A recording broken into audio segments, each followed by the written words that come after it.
Assalamualaikum warahmatullahi wabarakatuh. Selamat datang lagi di Gemma Podcast, gagasan mahasiswa, gagasan kita semua. Nah, hari ini aku bersama dengan narasumber kita yang sangat keren banget. Namanya itu Kanadila.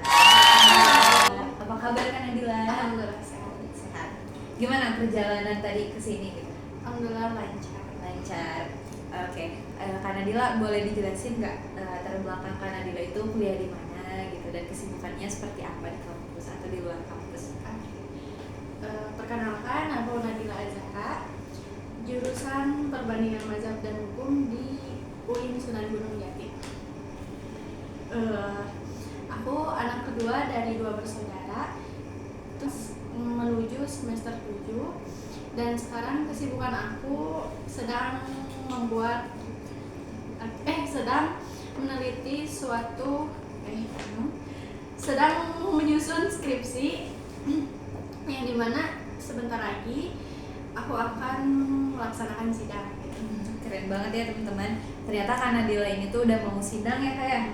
Nah, Kanadila hari ini tuh kita akan ngebahas temanya itu benar-benar Kanadila banget gitu ya, tentang personal branding.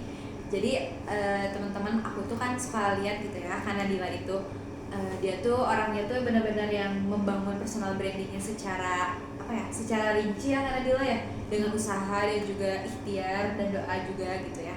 Nah, Kanadila, aku mau nanya nih, kan Kanadila itu sebagai seorang mahasiswa ya, tentunya kan tugasnya banyak gitu ya, padat gitu.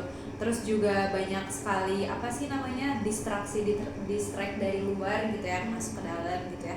Gimana sih cara Kanadila itu membagi waktu antara kuliah dan juga bisa aktif gitu dan bisa menjadi duta hijab Jawa Barat ya? Iya. Kebetulan pada saat kemarin itu aku menjadi duta hijab Jawa Barat dikarenakan pada saat itu libur semester 3, yang dimana aku memiliki banyak waktu untuk menyibukkan diri untuk mencari peluang pengalaman aku. Jadi waktu itu tuh aku di sana itu menyibukkan diri aku gitu dengan mengikuti Miss Hijab Jawa Barat gitu. Terus untuk perkuliahan ya alhamdulillah lancar. Berarti gitu ya teman-teman, cara Kanadila membagi waktu itu dia tuh mengisi waktu libur gitu ya kayak dengan hal-hal yang bermanfaat gitu. Jadi teman-teman juga bisa ikut gitu ya ke seleksinya gitu.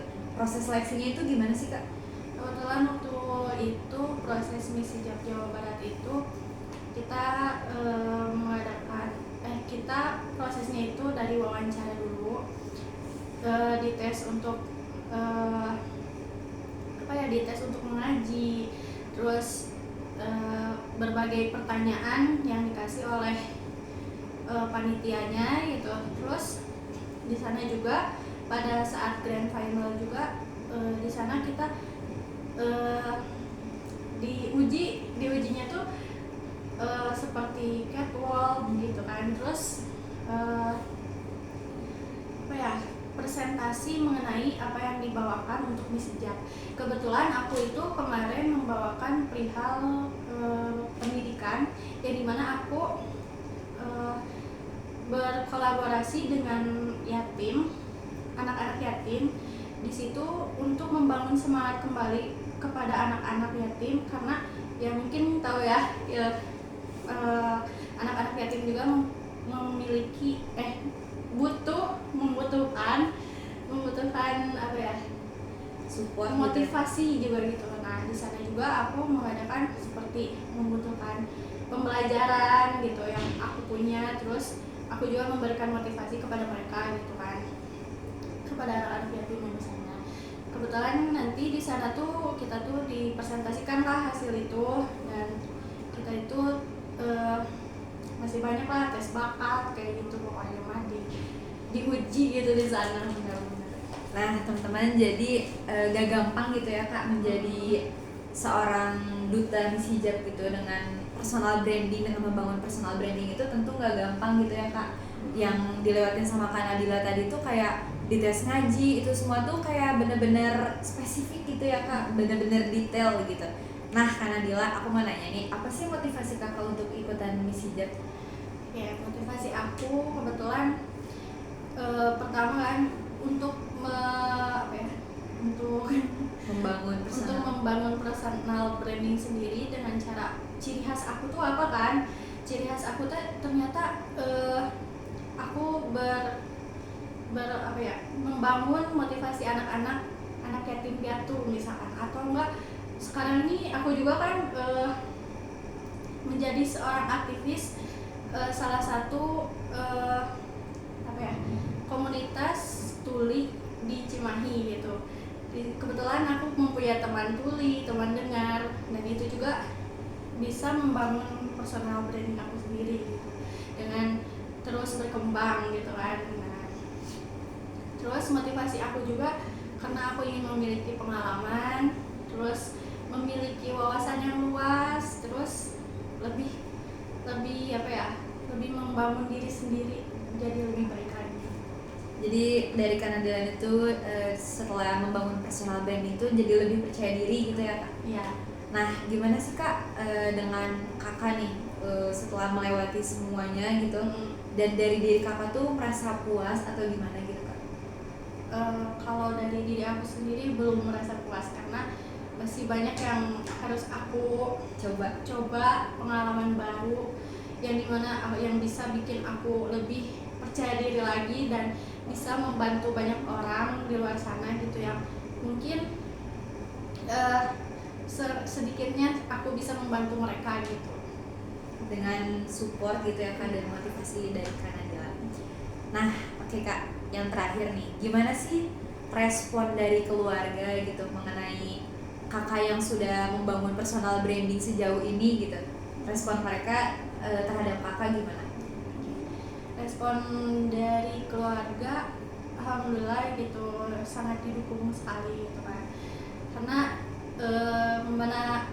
mana ada sih seorang orang tua gitu yang tidak mendukung seorang anaknya untuk maju gitu kan.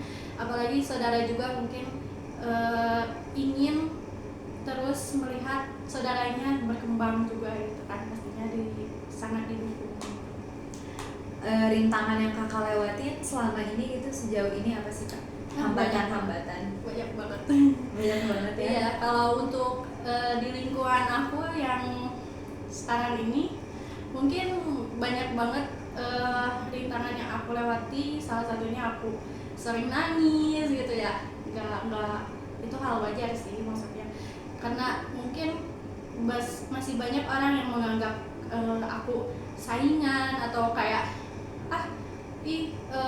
Nadila mah masih kecil gitu kan, bocil, kok bisa-bisanya gitu lebih sukses dari saya gitu mungkin. Tapi kan dari situ harusnya bisa memotivasikan seseorang gitu, bukan harus merasa tersaingi gitu kan. Harusnya tuh saling belajar gitu ya dari setiap orang gitu kan, harus bisa gitu kan. Tapi ya mungkin tiap pandangan orang beda-beda ya, jadi ya udahlah nggak apa-apa, yang penting kita jangan dibawa hati gitu kan, yang penting kita terus berkembang dan jangan mikirin orang lain gitulah. Jadi kalau kata Kanadila itu, kita tuh jangan tutup telinga gitu ya Kak dari orang-orang yang kayak gitu. Jadiin mereka tuh sebagai pupuk kita untuk semakin berkembang dan maju gitu ya. Karena emang di dunia ini tuh pasti ada aja gitu yang gak suka sama kita ya Kak. Pasti gitu. Apalagi dengan membangun personal branding yang orang tuh nggak tahu perjalanan kita tuh kayak gimana gitu, dan dengan mudahnya gitu ya menghujat seperti itulah. Oke, jadi personal branding itu benar-benar sangat mempengaruhi gitu ya kepada pribadi Kanadila gitu kan, dengan menampilkan ciri khasnya gitu.